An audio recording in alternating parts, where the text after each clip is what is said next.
déjeme darle la bienvenida a un gran compañero con el que verdaderamente tenemos que hablar de esto, tenemos que seguir tratando el tema, tenemos que seguir analizando la problemática racial que existe en México, algo que se ha ignorado durante mucho tiempo, que se ha tratado de soterrar, como dice el mismo presidente López Obrador, y que hoy tiene que ser exhibida a esa realidad, tiene que ser enfrentada a esa realidad y tiene que ser solucionada esa realidad. Déjeme saludar con mucho gusto al periodista independiente y coordinador de Regeneración, Jorge Gómez Naredo. Querido Jorge, ¿cómo te va?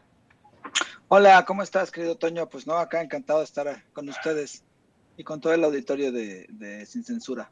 Fíjate que el tema de Laura Zapata a muchos miembros de nuestra querida audiencia ha resultado muy incómodo, muy indignante. Muchos hasta nos han dicho, ya dejen de hablar de esa mujer, cómo es posible y etcétera. Pero quiero insistir en eso con lo que comenzaba al saludarte, que este tipo de actos, este tipo de situaciones tienen que ser exhibidas hasta el cansancio. Los comentarios discriminatorios, racistas, tienen que permanecer en nuestro ideario, en nuestra idea, en nuestra, pues vamos, claridad, siempre, para que no se olvide esto, para que no se niegue después, para que no se repita en un futuro, para que sea rechazado absolutamente. Muy, muy temprano, querido Jorge, ¿qué te parece que empezamos con eso? Comentábamos sobre este joven estudiante de una carrera ahí en la FES Acatlán, en la Facultad de Estudios Superiores Acatlán. Usted sabe, estos son las ramificaciones de la Universidad Nacional Autónoma de México en varios puntos de la República Mexicana.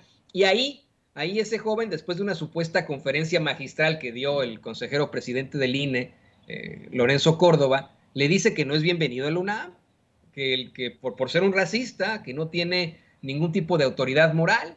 Y yo creo que es importantísimo que puedan quedar este tipo de personajes, vamos, todavía exhibidos y que haya muchos Jorge Gómez Naredo, muchos jóvenes como ese estudiante que pues no se queden callados y le digan a este tipo de personajes, no olvidamos que ustedes fueron racistas, no lo olvidaremos y nosotros buscaremos un México en el que no existe este tipo de circunstancias. Yo te he visto muy, muy activo precisamente al hablar de cómo es que en esas esferas del poder, en esa élite, pues es el pensamiento que se tiene, un pensamiento en el que no per se discriminan u odian al presidente Andrés Manuel López Obrador, sino que odian al pueblo. ¿Nos puedes hablar un poco más sobre esto? Sí, sí, querido Toño. Fíjate que es muy interesante cómo digamos, enlazas la parte de lo que sucedió o de lo que hubo entre Laura Zapata en el programa de Atypical, ¿no? El canal de Atypical de Alas Raki, con Laura Zapata, ¿no? Donde prácticamente Laura Zapata dice pues que los mexicanos son unos holgazanes, de que no hacen nada, de que son unos flojos y que tienen al presidente que los maicea con la perspectiva, ¿no? Lo que sucedió en la UNAM, donde un estudiante pues encara a Lorenzo Córdoba y le menciona que no es bienvenido, pues porque no debe de haber racismo y entonces hace referencia a la llamada que se filtró a los medios de comunicación, donde Lorenzo Córdoba se burla de una persona, ¿no? Que pertenece a un grupo indígena dentro de una comunidad, ¿no? Y esa llamada que pues, se burla, ¿no? Diciendo que nada más le faltaba el penacho, ¿no? Burlándose no solamente de la persona, sino también de toda lo que representa nuestra historia como nación, México, lo que representa el país. Entonces, pues sí, o sea, lo que tenemos en realidad es una élite que es verdaderamente racista, no solamente una élite política, sino también una élite económica, una élite cultural, una élite intelectual, que buena parte de esa élite pues es racista, considera que el color moreno es un color que afea a lo mexicano, una élite que está, ¿no? En pos o que reivindica esta idea de la blanquitud, esta idea de que esta relación que existe entre riqueza y ser una persona blanca, esta idea en que si hablas inglés eres mejor que quien no habla inglés. O sea, creo que hay un problema de racismo que después se mezcla con un clasismo en este país y que estas élites lo han, digamos,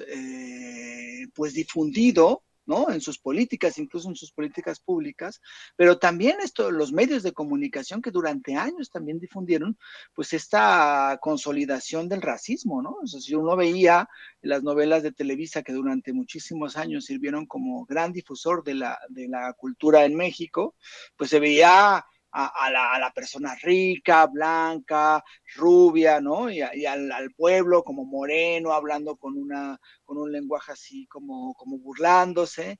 Y creo que ese es parte de un grave problema que existe en el país y que cada vez pues nos damos cuenta y se exhiben más. En el caso de Laura Zapata, pues es verdaderamente grotesco, pero no solamente es ella, ¿no? O sea, hay muchísimos, lo que mostraba, por ejemplo, que Ricardo Sevilla dio a conocer de un artículo de Guillermo Sheridan y que después lo retoma el presidente Andrés Manuel en su mañanera, donde prácticamente dice, pues sí, que los mexicanos son lo peor de lo peor de lo peor.